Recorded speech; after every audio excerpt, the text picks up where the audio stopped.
Hello everyone and welcome back to another episode of Hallowed Be Thy Game. Ren here, and if you're a fan of RPGs and general discussions about the games we all know and love, then you definitely got a friend in this channel.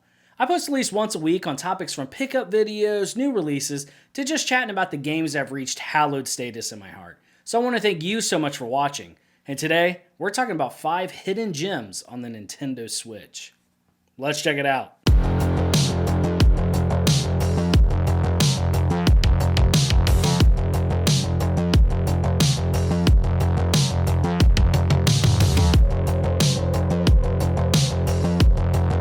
For today's games, I just want to state that these are not in any particular order. These are just games that I feel that have gone under the radar and are worthy for a pickup. So for today's videos, I want to go ahead and deviate from the typical just turn-based and action RPGs and just throw in a little bit of additional genres with hidden gems that I've fallen in love with. Most of these are still very affordable, and for the situations where the physical copies may be overpriced, there's still digital versions that can go on sale. So with that, let's get started. Dead or School. For the first game on today's list, I am so stoked to share with you Dead or School. I had little to no expectations for this Metroidvania, but I am so psyched to tell you that it was very much a pleasant surprise.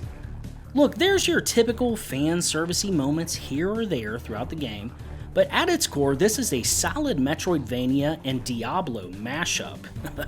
Yeah, that's right. I somehow found a way to compare a waifu Metroidvania with slaying the devil himself. Anyways, aside from slaying hordes of the undead, there are deeper links here.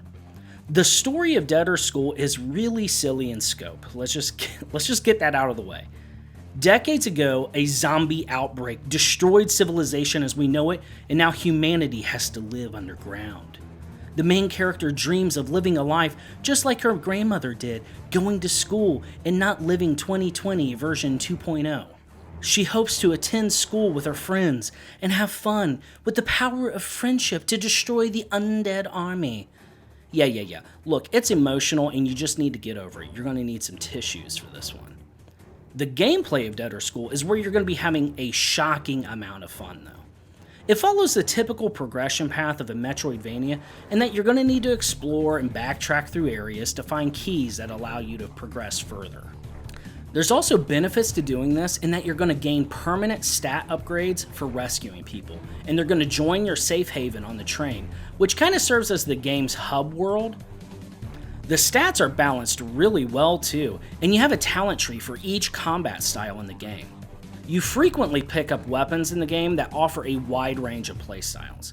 So you can go for like an axe-wielding build that centers on just having a singular powerful strike, maybe throw in a sniper rifle for your small arms fire, and pack in that GG rocket launcher for massive burst damage. Jesus.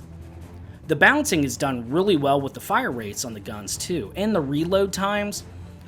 I'm a major fan of being able to buff your weapon to just upgrade it so you can commit to a certain playstyle, or you can keep rolling the dice and re-roll additional traits on each weapon. Maybe you have an axe that every time you swing the weapon, it drops a grenade for some nice AoE damage, but you want to re-roll it to see if you can just get a flat stat boost upgrade for each hit of the weapon. The important part is there are options for each of your weapons. Each of the weapon styles, melee, small arms, and rocket launchers, have their own specialized talent trees. These talent trees provide substantial benefit and a real sense of progression while you try to not get your schoolgirl outfit blown off by the enemies. Yes, I'm not joking. If that's a downside for you, then definitely buyer beware. Because when you reach low health in this game, yeah, things get pretty dicey. Yeah, anyways, back to the... NANI?! Speaking of buyer, this game is still on the cheap, and in my humble opinion, it is an absolute cult classic in the making. You can refight bosses for additional rewards. You also have a gallery where you can watch unique cutscenes again. Look, all joking aside, the game may have a silly, altruistic story, but it's surprisingly heavy at times, and the graphics are pseudo 2.5D, which is nice for cutscene intros for the bosses in the game.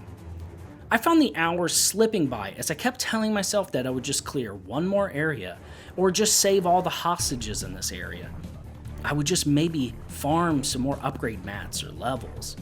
Look, enemies can definitely be bullet sponge heavy, but the gameplay loop here is fundamentally sound. Dead or School is the real deal, so get up and go get it now while it's still on the cheap.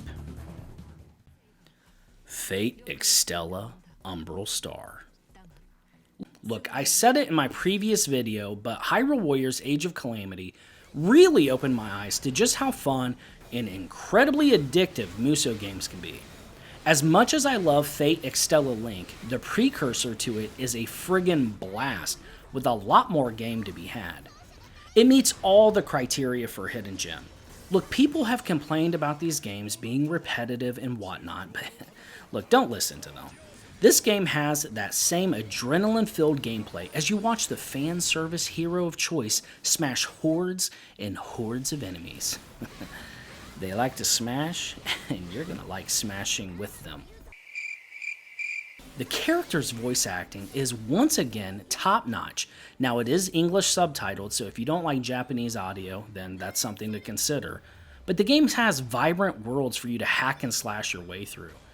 Look, nothing crazy, but I enjoyed making my way through them. Umbral Star is a grand and epic experience, and I find myself still coming back to it these days to continue to unlock more characters and story segments. I'm a newcomer to the series, but I have to say that this is a hidden gem that not many people are talking about. But a lot of fun is to be had with solid gameplay foundation and lovable characters. Check it out. Grip. Look, this game is absolutely one of my favorite racing games on the Switch. It is perfect for those hit-and-run play sessions. The controls are easy to pick up and get back into the groove with. And I would really consider Grip to be a stellar lunch break video game. This game is the spiritual successor to Roll Cage, and I just have an absolute adrenaline-filled time with it. I honestly felt like it was the perfect matchup between Twisted Metal and Wipeout, kinda, not really, whatever, we're moving on. The boost and combat system, mixed with the gravity-defying courses, is an abject blast, and if you're like me and don't necessarily like simulator-type racers, then this arcade racer is just for you. It's on the cheap still, so the value for this one is still high as of the making of this video. Performance was never an issue for me in this title, and the single-player experience definitely offers some challenge that pushes you to master the game's mechanics, which is really all I ever ask for from the Vidya games. Solid racer, solid game, and make sure to add this one to the lineup. Umihara Kawase Fresh. Okay, this one's definitely going to be coming out of left field for some of you, but hear me out. This game is an extremely unique 2.5D platformer. I'm not kidding, I was originally baffled that there could be a fishing pole, physics-based 2.5D platformer. I mean, I'm just so psyched for those neglected souls out there that have been asking for this type of gameplay their entire lives. Well, it is a mind bender, but if you have some patience and passion for physics, then this game is a real treat. It can be so satisfying making some of those crazy jumps in the game as you slingshot yourself across a massive drop to hook onto a wall last second. Now, word of caution, as much as I consider this game a hidden gem, it really did cause me to rage. At least once or twice, and it follows one of the most evil rules of the original NES. There is knockback when you get hit. Oh boy, is there a knockback when you get hit in this game.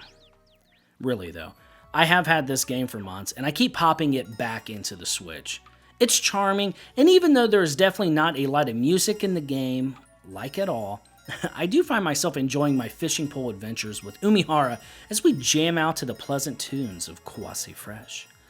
So hopefully this entry continues to keep making more entries, and as an added bonus, the Bazooka title that came out relatively recently is a really fun couch co-op game that I had a lot of fun with.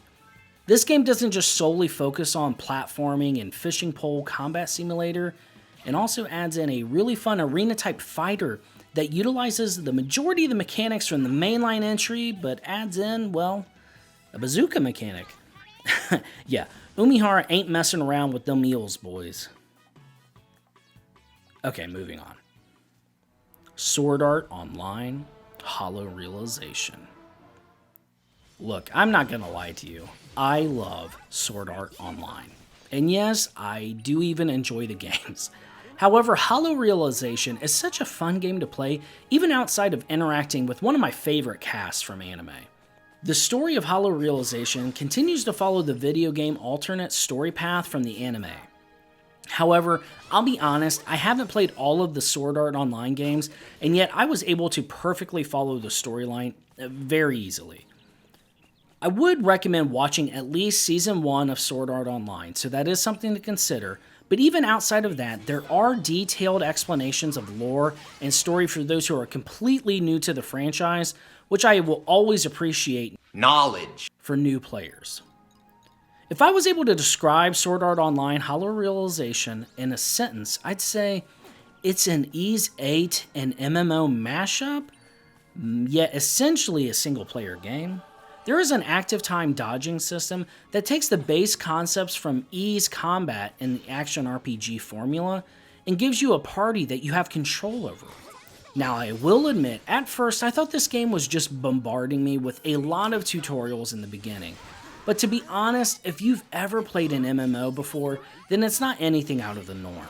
The tutorial system is really intuitive as well. I had no trouble figuring out all of the different upgrade systems that are given so you can enhance and customize your party's loadout. It's so cool! Party members can have the general archetype roles such as tank, heals, and DPS, and as a former MMORPG player, I always find SAO games to be a fun time. There's such a wide array of things to do outside of combat alone in HollowRealization. There's relationship mechanics to where you can have a relationship or deepen your friendship with any of the characters from the cast or in the town. The customization features are very in-depth and offer some really cool loadout types. I really like the UI from this game because it just offered the ability to control your party members in an easy way, and even though AI can be a little dodgy at times, I still find this to be a hidden gem and definitely a worthy pickup for anyone wanting to add some hidden gems to their Switch collection. Well guys, there you have it. There's 6 hidden gems for the Nintendo Switch. So many on the console, so let me know down in the comments what are some hidden gems you think people should check out. Like this video if you liked it, subscribe and hit that notification bell so we can keep hanging out in the future, and until then, I'll see you guys next time.